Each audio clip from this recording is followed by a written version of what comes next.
Welcome. My name is Karen Stiller. This is the EFC webinar on Renegotiating Faith and Christian Higher Education in Canada. A special welcome before we begin to the gathering at Tyndale. This group of faculty and students have invited us into their meeting this week, and we hope they and everyone else will send in any questions or comments during the webinar using the chat function on your screen. We have three expert guests with us today: Rick Heemstra, Director of Research for the EFC and Lead Researcher for Renegotiating Faith; Bruce Gunther, Associate Professor of Church History and Mennonite Studies at Axe Seminaries; and Justin Cooper, Executive Director of Christian Higher Education Canada. So welcome to our guests. What we know is that respondents to the young adult transition research who attend Christian post-secondary schools responded differently to the survey and showed different results in the Renegotiating Faith report. Rick Heemstra, first of all, is going to fairly quickly walk us through some of that, and then we can discuss it. Over to you, Rick.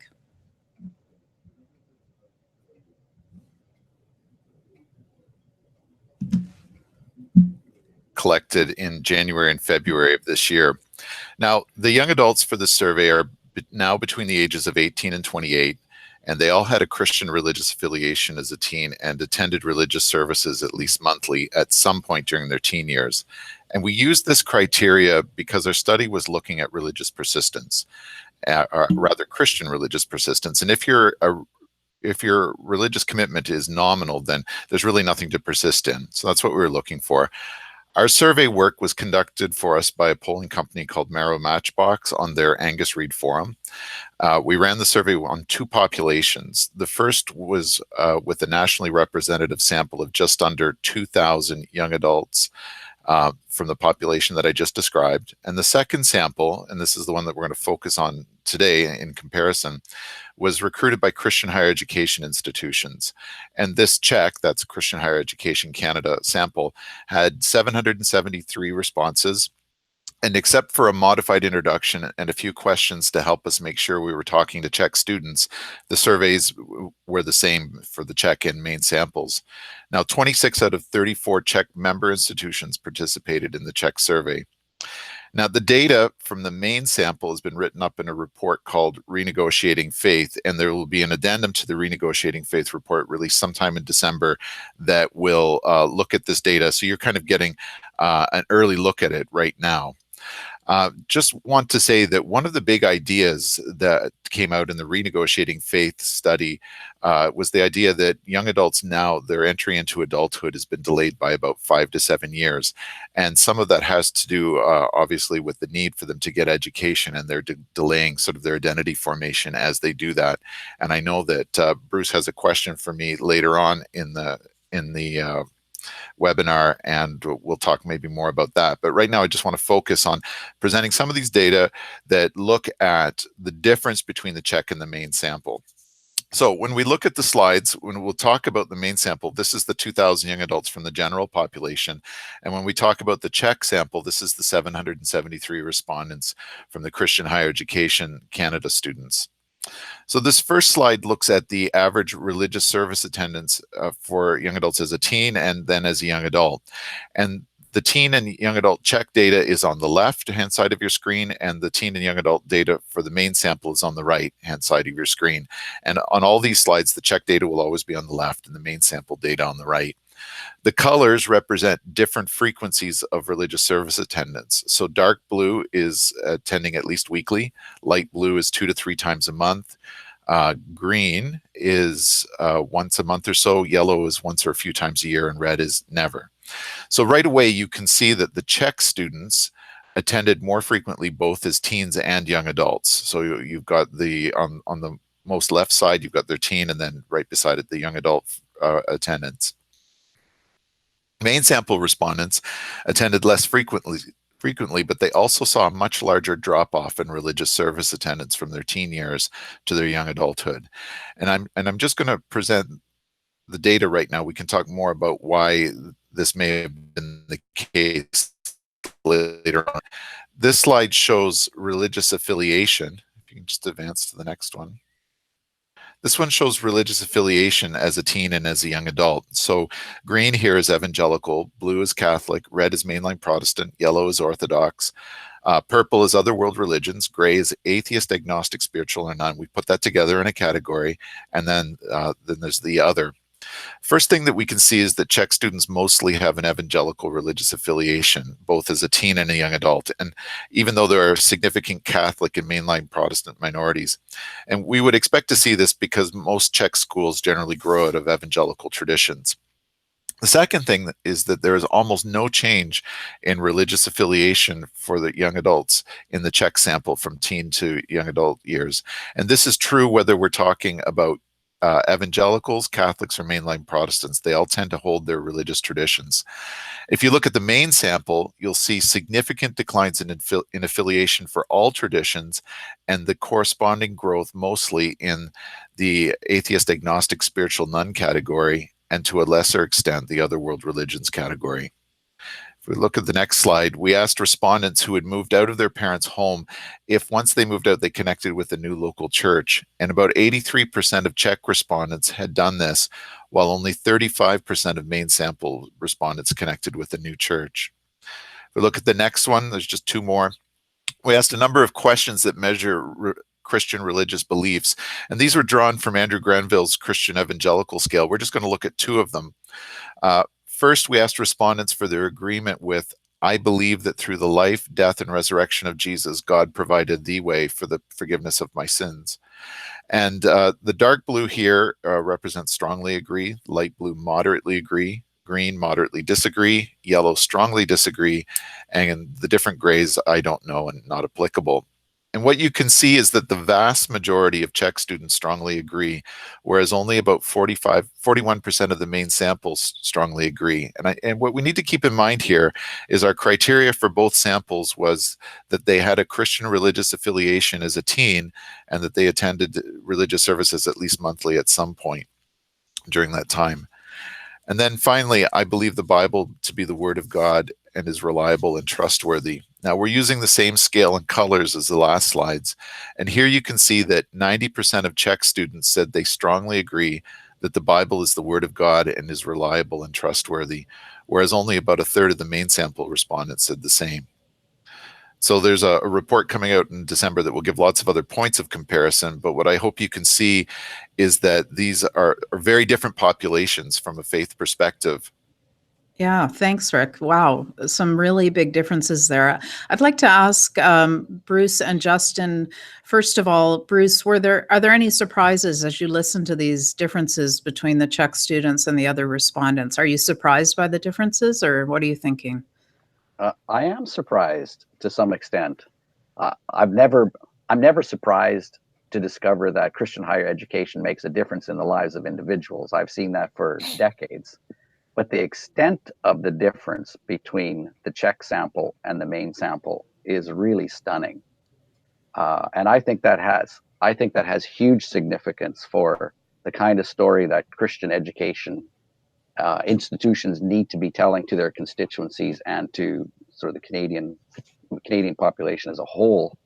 I think it also has huge significance for the health of the church.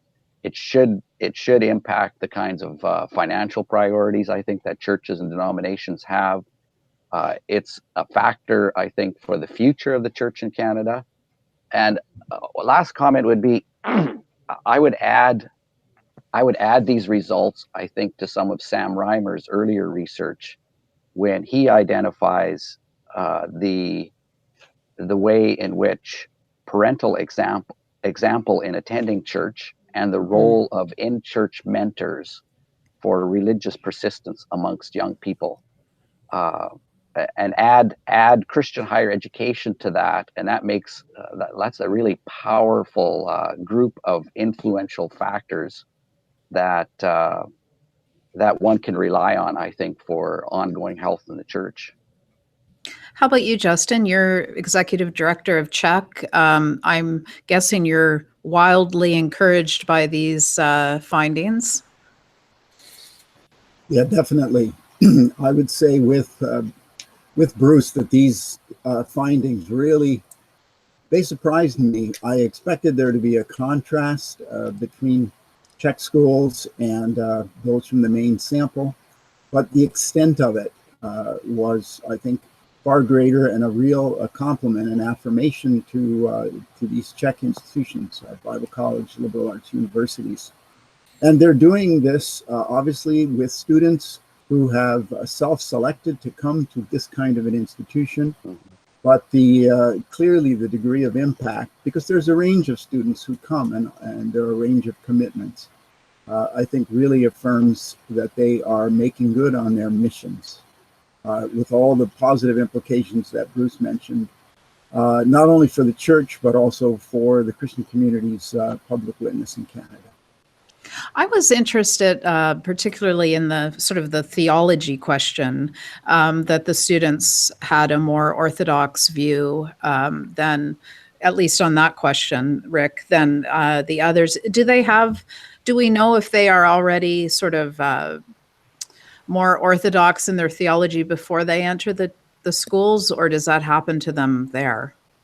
Well, we didn't ask a sort of a before and after question, but we do know about some of their behavior, like religious service attendance, and we do know that the people who attend Christian higher education institutions attend religious services far more regularly than those that don't actually end up attending. We also happen to know that those that attend Czech institutions had far greater engagement with their churches in terms of youth group participation, participation in Christian camps, those kinds of things. So we can't say about their beliefs prior, but we do know that they're much better embedded in their Christian communities prior to coming to a Czech institution. Okay. And then Czech institutions, I know I'm generalizing here, but I'm assuming there is an emphasis on community, on attending chapel, on involvement in local churches. Is that right, Bruce? Like, is it set up for sort of spiritual growth of the students? The student experience is a significant emphasis within Bible colleges and Christian liberal arts schools, for sure. It's not just about what happens in the classroom. Many of these schools are campus-based residential schools, and so the residential life experience, 24-hour experience, is a very significant component of the spiritual formation of students, for sure. And how about mentoring? Like in the Renegotiating Faith research, I know mentoring was a huge topic that kept coming up again and again. Does mentoring look the same in these Czech institutions than it would in other places, do you think? Like, you're in a seminary setting, but is mentoring a thing there? It is. Mentoring within a seminary context looks a little different than it does in an undergraduate institution. Our average age of seminary students is about 35. So you're dealing with adults with significant life experience, many of whom are actually studying part-time, not full-time, and who are trying to balance studies, church involvement, job, family life. That's a little different kind of situation than the mentoring experience of undergraduate students, many of whom are not married, who are young adults trying to make significant life decisions during those formative early adult years. And so I think another part of the undergraduate student experience has to do with the significant increase in resources that have been allocated towards student services. So counseling services, small care groups, Bible study groups, special interest groups. Yes. Go ahead, Justin. If I could build on that, I think it's multifaceted, and it certainly has a community thrust to it. But I think what you're seeing at a Czech school is that a mentor will also be your key professor, and you're simply not going to find that typically on a university campus. You'll have student life staff, campus pastor. Some of those might parallel, but the other powerful thing is you'll have fellow students small groups that will reinforce and help you interpret your experience. And I really appreciated the data that Rich showed that this will be a campus-based experience, but there's also a strong link to a local church. And so in that way, I think it's a much more healthy and full-Lord type of mentoring that you're receiving. One of the interesting things that we found in the research was that so in the main population, the presence of a home church mentor in their teen years was just so significant in terms of them continuing on in their faith into young adulthood. And what we found with Czech students, though, is that whether they had that home church mentor or not, they still had high levels of religious persistence. And what I think is going on here is that the community itself, whether it's the experience of mentors, classes, friends, the community itself is helping to form and support their faith formation when they're at Christian higher education institutions in a way that doesn't necessarily happen when they go on to a secular campus. Well, it reminds me a little bit of the findings around Christian camp, and I hope I won't get in trouble for comparing camp to college, but I'm guessing some of that same community bonding, that we're in it together. This is a really special, rare time in the life of a young person would be at play there. Rick, is that right, do you think? I think so. So part of this idea that the framework for interpreting the data that we used in Renegotiating Faith was Erickson's idea that identity is about negotiating a role in a community. And I think when you go to a Christian higher education institution, you've got a Christian community to negotiate roles in, to form friends with.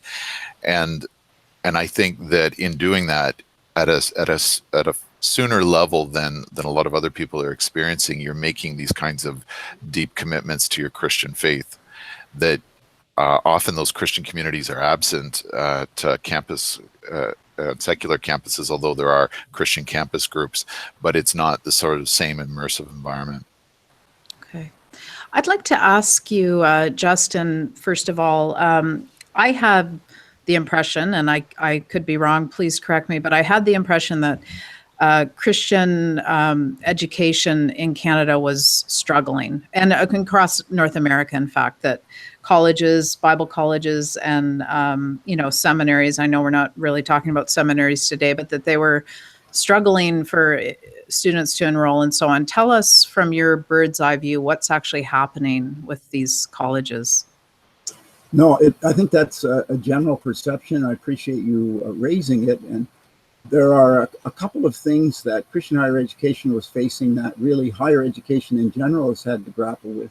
One was a kind of a demographic trough that occurred from, say, 2010-11 and is just now coming back up to a better level. So fewer students graduating high school.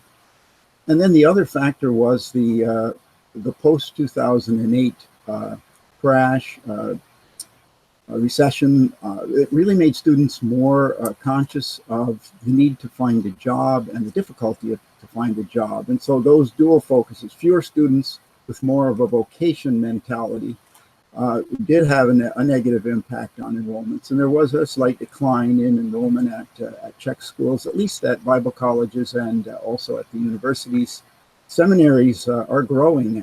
I guess that segment of the population is a different topic.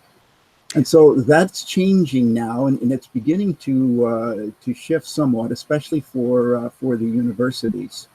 But it continues to be a challenge to maintain enrollment. Some institutions are succeeding, and again, seeing small growth happening. What's your impression, Bruce, where you are? I think Justin has a much better feel for that with respect to undergraduate institutions, Christian undergraduate institutions in Canada than I do. So I don't think I really have a great deal more to add to that. Maybe one comment about the need to be attentive, I think, to a complex range of different motivational factors that influence why students choose to attend a Christian higher educational institution. I think there's sometimes a perception that Christian higher education institutions are for preparing people for church work or for spiritual formation, character spiritual formation, and they are for that, for sure. But people attend check institutions for a much broader range of reasons as well, too. There's pragmatic interests.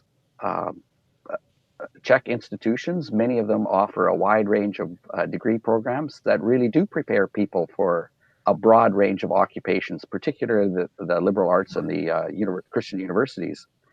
And they do it with excellence. I live on the campus of Trinity Western University, and so I watch students, I watch my faculty colleagues. I hear students talk about the way in which they appreciate the smaller class sizes than what they experience. Many of them have experienced in public universities. I listen to them talk about the way in which faculty members are personally interested in them. Those are powerful reasons influencing people, influencing students for choosing a Christian higher education. There's also been some fairly sophisticated research done on trying to differentiate the different motivations that drive student recruitment and student choices. So there's pragmatic concerns about jobs. There are some students who are captivated by the possibility of making a difference in the world. Mm-hmm. And Christian higher educational institutions, I think, can speak to that in a way that's more powerful than many public universities can. Public universities are beginning, I think, to become more interested in what I think could be called capturing the moral, or speaking towards the moral imagination of a culture. But Christians have been engaged in that discussion for forever, and they have a missional reason for engaging in questions about how to morally and why morally we ought to be engaged in global issues. So I think on that front, there's a far better reason, greater reason for Christian students, at least, to consider enrolling in a Christian education than in a public university. And then, of course, there is the identity and faith formation component of Christian higher education that I think often puts Christian higher educational institutions at an advantage over public universities. Well, that was my old idea of why people went to Bible colleges. And I didn't grow up in an environment where Bible college was ever talked about, or I didn't even know what they were really until I probably was in university. But it was that you would go to sort of get grounded in your faith, and that your parents sent you, and maybe you'd spend a year or two. But there definitely seems to have been a shift in, recent years toward, I guess, the liberal arts university, and that it's a viable choice to go get your degree at Trinity Western or Redeemer or wherever. Am I reading that right? That the reasons to attend have become, maybe more practical, actually. I think one of the things that I would say about the landscape of Christian higher education is that it has, in the last 40 years, become more diverse. And you reference, or you use the word Bible college. Yeah. Bible colleges are a unique, distinct, a particular kind of educational institution to be differentiated from non-degree granting Bible schools, right, and also to be differentiated from liberal arts and university institutions. Yeah. So I think it's really important to actually keep those differentiations clear. Mm-hmm. I mean, the lines between them are a bit porous in some instances, because some institutions do actually move from one educational kind of genre to another. But those are important distinctions to keep in mind. You can't characterize the entire Christian higher education landscape by just one label. Yeah, no, that makes perfect sense. And there's so many, within that, there's so many different programs, there's so many different avenues and so on. And we have a comment from a viewer of the webinar pointing out very encouraging third and fourth year grads from Nipawin Bible College, 75 to 85% of them are living out very high engagement in the local or global church, which I'm sure is, Rick, you must see that kind of, output in other schools as well. Harder and harder to recruit students. And this viewer says, in my opinion, the Canadian Evangelical Church as a whole is no longer interested in Bible college. So I wonder if you could speak to that struggle to recruit. Maybe parents have concerns, like I would be asking, and I'm not saying this is right, but as a parent, I would be saying, well, will my kid be competitive with this degree from this school? And I think those are legitimate questions that Christian higher education in whatever form, has to obviously be able to respond to. Justin, I'm sure you have an answer. Well, let me say, first of all, that Christian universities are doing a fantastic job in terms of vocational preparation and placement of students. And there is a shift now, which I would call perhaps applied liberal arts, where the excellence that they had already in spiritual formation and academic excellence is now being expanded to include vocationally relevant experience as part of the degree program. And so that's something students should take note of. And then also relating to Bible colleges, it's a specific genre, but they too have a liberal arts basis as part of their programs. And a number of them too have added more vocationally relevant streams beyond just church and narrow Christian ministry. And I think students would be surprised if they would look at their good placement rates. And then I would say this too, just as a defense of a broader liberal arts type of education that you'll find to some extent at a Bible college and much more strongly at a Christian university. These are excellent preparations now for a situation in which there is going to be in one's lifetime job mobility. That kind of a rounded preparation is a strong basis on which to go out and be able to maneuver in that environment. I'd like to shift the conversation just ever so slightly now, and also at the same time encourage people to send in their questions or comments. We want to hear from you, and it definitely enriches our conversation. But very soon after the Trinity Western University Supreme Court decision, we talked about whether or not that decision would have sort of a chilling effect on Christian higher education in Canada, and would schools be rethinking their own covenants if they have them, or even faith statements? So I guess I'm wondering a couple things, and Justin, I'll ask you to respond first to this. First of all, it's been some months. Have you seen some changes? Have you heard big conversation going on about the Trinity Western decision? And as a follow-up, I'm wondering if schools drop an obligation they may have required of students to sign, say, a faith declaration or something, will that impact the atmosphere on the campuses of Christian higher education in Canada? So, Justin.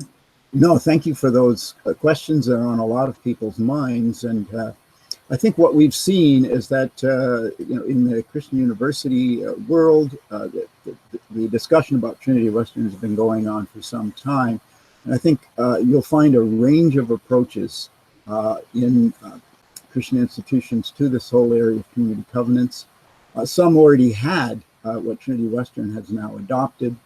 And what I'm finding is that this whole discussion has been ongoing before the decision, and really is not attracting that much attention. And I don't see it being a factor really in enrollment either. I can say that to the best of my knowledge, enrollment at Trinity Western is up this fall. And within higher education circles, I don't see a great deal of attention being called to this right now. And we're thankful for that. And we also are praying for those in Alberta, where at the elementary and secondary level, that continues to be an issue. But in our area right now, I think the patterns are settled, and we're hoping to be able to go forward on this basis now. Bruce? Yeah, I'd agree with everything that Justin just said. Um, it's it's it's it's a question that has been on a lot of people's minds. I agree with that. Um, it's not as if uh, the issue became an acute discussion on Christian campuses immediately after the Supreme Court decision. That Supreme Court case and a series of cases that preceded it extended over a long period of time. So this has been a long-standing discussion about the role of community covenants on university campuses or Christian university campuses. Um, it hasn't hurt Trinity's enrollment. We've had significantly good enrollments for quite a sequence of years now. More recently, despite the significant publicity that Trinity has endured during these court cases, so that hasn't really been a significant factor. In fact, it ironically might even have helped the university.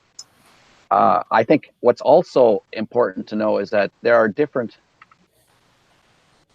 Christian institutions will sometimes have open enrollment and some of them don't have open enrollment. And by that, I mean that some have a faith-based test for entrance and other schools don't. And that, I think, shapes also sometimes the approach to the community covenant question. Right.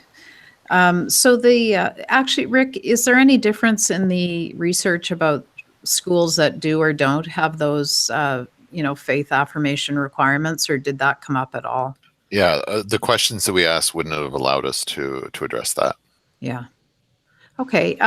Rick, to go back to your slides and the research, maybe slides we didn't see, what for you are some of the most important takeaways for the Czech community, if I can call it that, on this research? Well, I think some of the big takeaways are that the learning environment, the community, the teaching, what's going on in Czech institutions is just so positive for faith formation.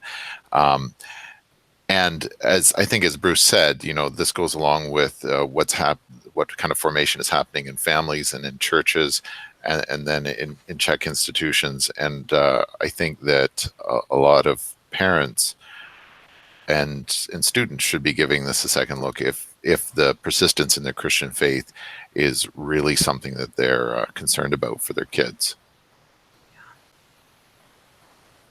Justin, how about for you? I know you must be feeling encouraged, but what implications for the Czech schools are there in this research?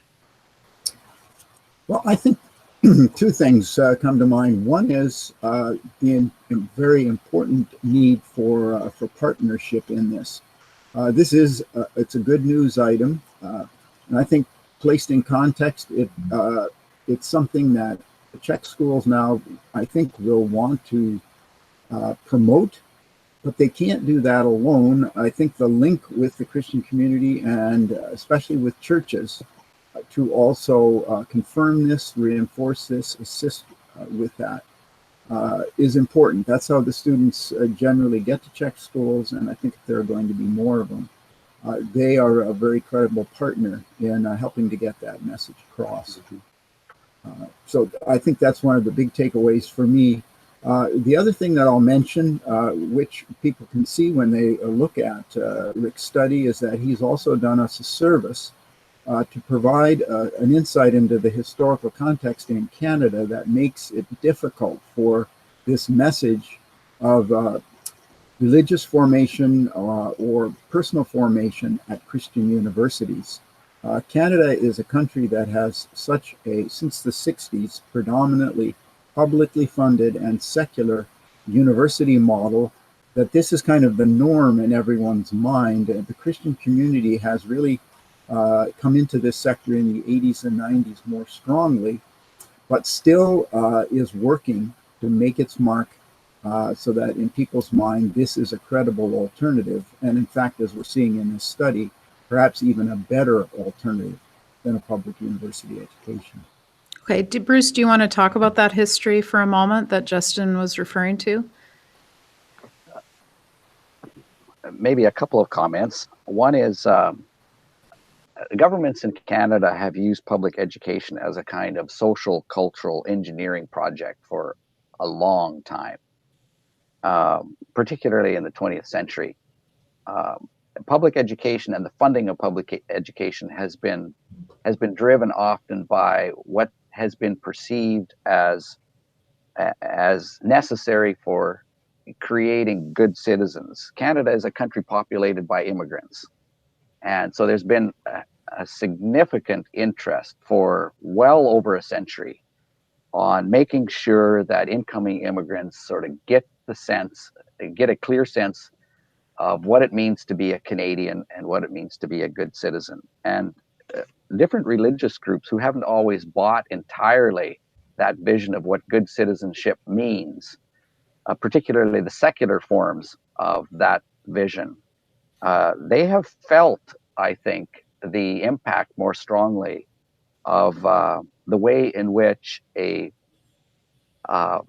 fairly homogenous kind of public education has been imposed upon people in the country. This mandatory, the idea that public education is mandatory, and then of course, post-secondary education, of course, isn't mandatory, but the government chooses which sectors of public or post-secondary education to fund, and it tends to be almost exclusively, not entirely, but almost exclusively public universities. So I think this funding story and the way in which governments have marginalized to some extent Christian institutions is a significant part of the story of the secularization of Canada. Well, and cost has got to be a factor for parents in particular when they're helping their children decide where to go. It certainly was in our household, and it just can't help but be. Yeah, of course, cost is a huge factor. Campus-based institutions are very expensive to run. Yeah. And one of the ironies that I see, particularly within evangelical Protestantism in the last 20 years, is that as governmental funding for public education, public universities has increased substantially, there's also been a simultaneous decline in denominational funding for Christian higher education. And I don't completely understand why that is. I just know that it's significantly diminished. And it's almost ironic in the sense that there's an acute sense of need for Christian leaders for the future of the church in Canada. Levels of affluence amongst evangelicals has never been higher. Levels of charitable giving on the part of evangelicals has never been higher. But the proportion of that charitable giving allocated towards Christian education has diminished, I think. Yeah. And I think that's a phenomenon within evangelicalism to explore. Yeah, that is really interesting.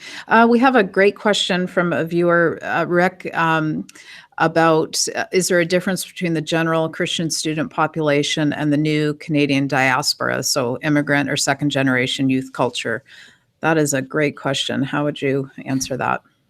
I would say that there are some good studies that have been done. There's one that was recently released by my friend Enoch Wong on the experience of the Chinese diaspora community in Canada. But the nature of doing public opinion research surveys like this is the diaspora communities are always underrepresented because of this, just for the simple reason that these surveys are often just done in English and French. And we just don't have enough data to really address that. Okay. But that doesn't mean that there aren't others that are doing that kind of work. And I would just put in a plug for the study that Enoch Wong, and I apologize, I don't have the name of the report on the tip of my tongue, but there are others doing that work. Yeah. And at Tyndale too does work on this topic, I think. And also there's been studies that show that the immigrant population is refreshing the Canadian church, but then the question remains about the next generation and whether that will carry on. And I think that Bruce's work has shown that often the Bible schools that were started were based in immigrant communities, and a lot of it was around had concerns about preserving culture and language as well. And you know, it remains to be seen whether the new communities in Canada will start schools for the same reason or not. Maybe Bruce can speak to that. I think it's a great question, Karen. And I saw it roll across my screen too, and I was hoping that you were going to grab that question. Uh, when one looks at the early 20th century and the immigrant groups that came into Canada, many of them did use Bible schools as a vehicle by which to work at the question of retaining the Christian commitment of their youth. I don't see that same sort of interest amongst more recent immigrants coming into Canada, who have who don't have a history and a tradition of involvement in Bible schools and Bible colleges. And so it's, I think, even more difficult to sell to those parents the necessity or the importance of attending a Christian higher educational institution. There's, I think, a greater sense of pragmatic concern for the well-being, economic well-being and establishment of their second and third generations. And so there's a greater, from my vantage point, and I speak from a denomination that has 25 Chinese churches in the Vancouver area. What I hear from Chinese pastors and church leaders is that most parents who encourage their young people to attend to obtain post-secondary education will seek out a public university first. Yeah, interesting. Thank you. There's another comment, and I think I'm going to use this to bridge into a concluding question to all three of you. The comment is the church, so the let's say the evangelical community in some ways has also bought into this model of public education. What does it mean for churches to more effectively define what it means to be a good public citizen? So I'd like you to hold that question in your mind, but answer mine. But you can include that. I think they're the same, very similar. I'd like you each to just speak to the evangelical community in Canada and say what you would like them to know about Christian higher education in Canada, why it matters, and why they should maybe take it more seriously. So, Justin, why don't we start with you, and then we'll go to Bruce, and then we'll give Rick the final word. No, thank you very much, and I appreciate being involved in this session. I think I would say, are you worried about academic or concern focusing on academic quality, vocational relevance? You are going to be surprised as you take a look at Christian higher education, at the effectiveness that they have in that area. So I would encourage people to take another look, because you will get the strong spiritual formation, but you will also get a broad-based education with vocational experience relevance that will be a benefit for your son or daughter as they go forward. And you will, your children will be formed in a way that makes them not only effective in the church and in society, but they will be giving a Christian public witness. They will be good Canadian citizens. And I think it can be done at a cost also that would surprise you, because Christian universities, Bible colleges also receive student aid from the federal and provincial governments. They add their own institutional resources to that. And so-called sticker shock also should not be a reason, and not take a look at these very, very valuable institutions in the kingdom of God. Thank you, Justin. Bruce? I'd echo everything that Justin just said. Add to that perhaps a plea to denominational leaders in Canada to consider carefully the significance of Christian higher education for the future of the church in Canada, and to take a long view in the strategic significance of this. A